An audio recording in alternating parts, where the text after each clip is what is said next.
1 Kings 21. I read from the Institute for Scripture Research, the ISR, because it takes a direct translation from Hebrew to English, Greek to English, and Aramaic to English. The letter J is about 600 years old, while the son Yehoshua died on a stake for the sins of all of humanity more than 2,000 years ago. Yah is short for YahWeh, YahWeh, same thing. Yah is the Elohim of the heavens and the earth, the first and the last and the only. He is a very jealous El. He is so jealous that he doesn't even want the names of idols or mighty ones to come to our lips. Yehoshua, taking a direct translation from Hebrew to English, is Joshua. 1 Kings 21. And another word for rulers or judges is rulers, and rulers, judges, same thing. Interesting. 1 Kings 21.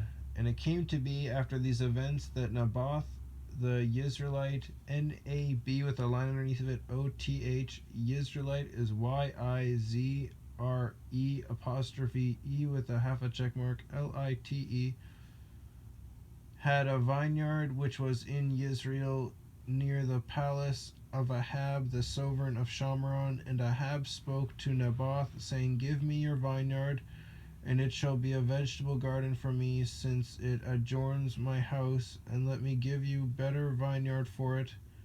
Let me give you a better vineyard for it. If it is good in your eyes, let me give you its worth in silver. And Naboth said to Ahab, Far be it from me, by YahWeh that I should give the inheritance of my fathers to you. And Ahab went into his house embittered and displeased because of the word which Naboth the Yisraelite had spoken to him when he said, I do not give you the inheritance of my fathers. And he lay down on his bed and turned away his face and did not eat food. What a baby. And Isabel his wife came to him and said to him, Why is your spirit so embittered that you are not eating food? Isabel, Jezebel, they're the same. Not really, but you'll see why. And he said to her, Because I spoke to Naboth the Yisraelite and said to him, Give me your vineyard for silver, or if you prefer, I give you another vineyard for it. But he answered, I do not give you my vineyard. So Isabel his wife said to him, Do you now rule over Israel? Rise up, eat food, and let your heart be glad. Let me give you the vineyard of Naboth the Israelite. She's going to give it to him. Ain't that weird?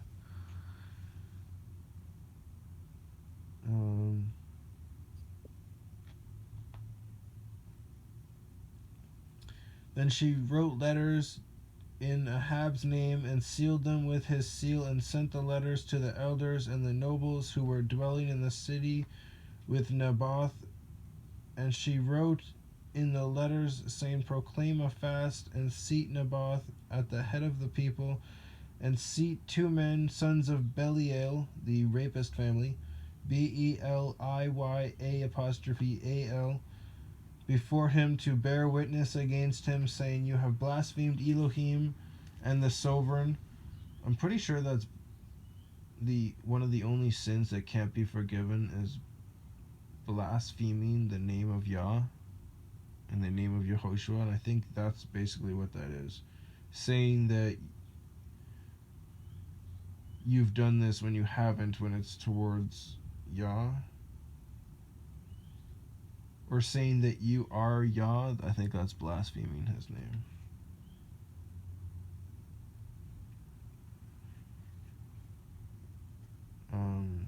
You have blasphemed Elohim and the sovereign, then you shall take him out and stone him to death. And the men of his city, the elders and the nobles who were inhabitants of his city, did as Isabel had sent to them, as it was written in the letters which she had sent to them.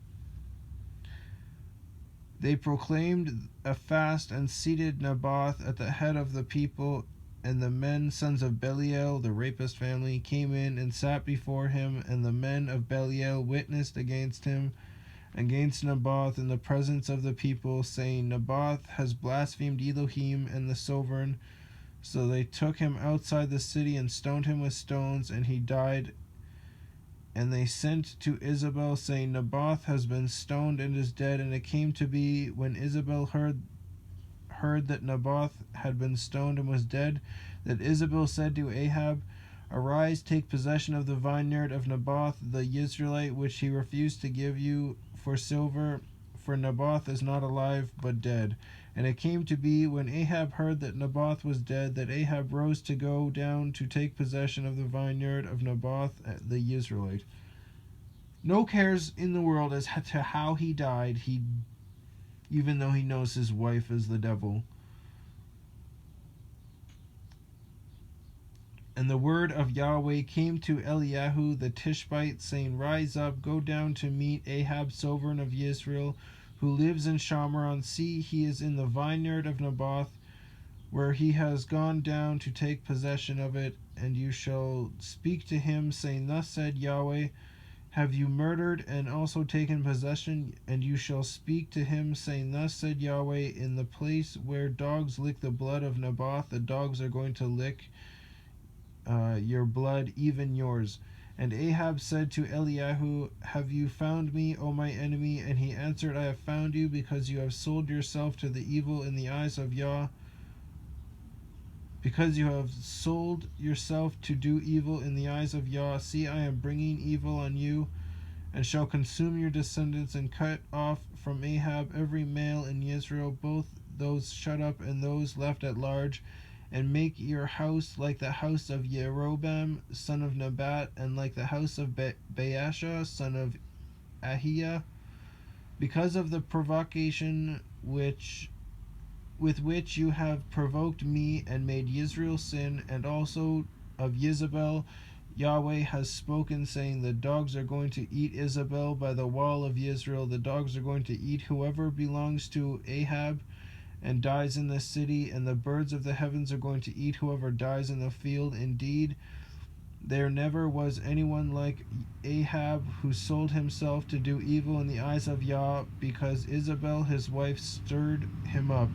And he acted very abominably in following idols, according to all that the Amorites had done, whom Yahweh dispossessed from before the children of Israel. And it came to be, when Ahab heard those words, that he tore his garments and put sackcloth on his body, and fasted and lay in sackcloth and went softly. And the word of Yah came to Eliyahu the Tishbite, saying, See how Ahab has humbled himself before me. Because he has humbled himself before me, I do not bring the evil in his days, but in the days of his son I bring the evil on his house. Oh, twist of events there.